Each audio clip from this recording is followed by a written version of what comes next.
বিশ্ব চা দিবসের আবহে শিলিগুড়ি মাল্লাগুড়ি টি অকশন সেন্টারে উঠে এলো উত্তরবঙ্গের চা শিল্পের ভবিষ্যৎ নিয়ে নতুন ভাবনার ইঙ্গিত। নতুন অফিস ভবনের উদ্বোধনে এবং টি অকশন কমিটির 50 বছর পূর্তি অনুষ্ঠানে শুধু উৎসবের আবহই নয়, বরং শিল্পের ভবিষ্যৎ নিয়ে বিস্তর আলোচনা হয়। অনুষ্ঠানে চা শিল্পের সঙ্গে যুক্ত বিভিন্ন প্রতিনিধি, উদ্যোক্তা এবং পদাধিকারীরা উপস্থিত ছিলেন। এদিনের আলোচনার কেন্দ্রে উঠে আসে উত্তরবঙ্গের চা শিল্পের উন্নয়নে আসাম মডেল অনুসরণের সম্ভাবনা, উৎপাদন ব্যবস্থা, গুণগত মান এবং বাজার পরিচালনার ক্ষেত্রে আসামের কার্যপদ্ধতি পর্যবেক্ষণ করে উত্তরবঙ্গের প্রয়োজনীয় পরিবর্তন আনার পরিকল্পনার কথা সামনে আসে।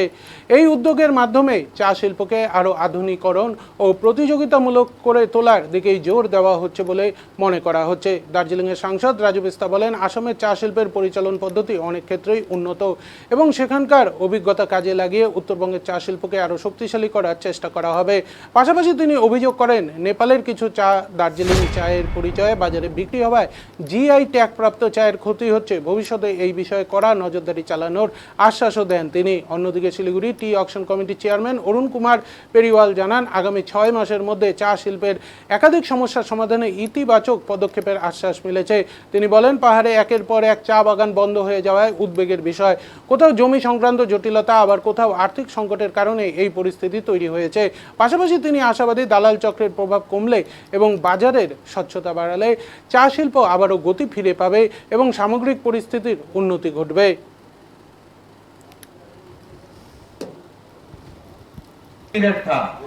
आप मान के चलिए, इसको हम पूरी ईमानदारी के साथ चेष्टा करेंगे। 80 साल का काम अगले 8 साल में होके रहेगा और मैं ऑलरेडी स्टार्ट कर दिया हूं।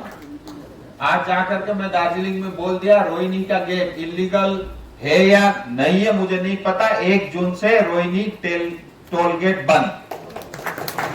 क्योंकि जो रोड 25 साल पहले बना, कितना तो वहां से टैक्स कलेक्ट हो चुका है और आप भी जनता को, आज भी आम जनता को, टूरिस्ट को तंग कर रहे हैं।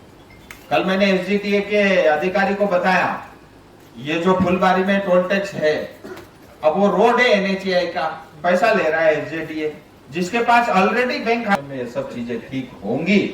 और हम ये नहीं कहते ये सब ऐसा ही होना चाहिए, हम ये चाहते हैं कि एक आम जनता की, जो सामान्य नागरिक की जो मूलभूत जो कुछ भारत के कानून ने, संविधान ने तय किया, कम से कम वो मेरा अधिकार तो मिलना चाहिए।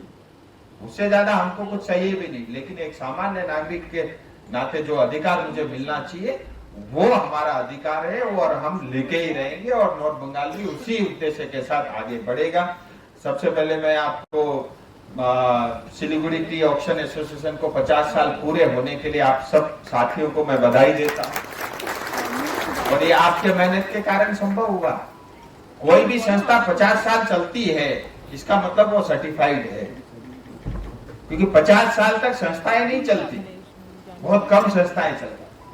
और 50 साल तक संस्था चलना और एक अनुशासन के साथ चलना, इंटरनेशनल टी डे के रूप में भी जो है यूनाइटेड नेशन ने इसको मान्यता दी है। इसके लिए भी मैं आपको आज के इस अवसर पे बधाई देता हूं। और यूनाइटेड नेशन ये भी मानता है कि दुनिया का लोकप्रिय अगर कोई पेय पदार्थ अगर कोई है तो वो आपकी वो चाय है। और साथ ही मुझे बताया गया कि ऑफिस का उद्घाटन भी हो रहा है, इसके लिए भी मैं आपको बधाई देता हूं। और दुनिया में पानी के बाद सबसे ज्यादा पीने वाला वो दारू नहीं है, वो आपकी चाय है।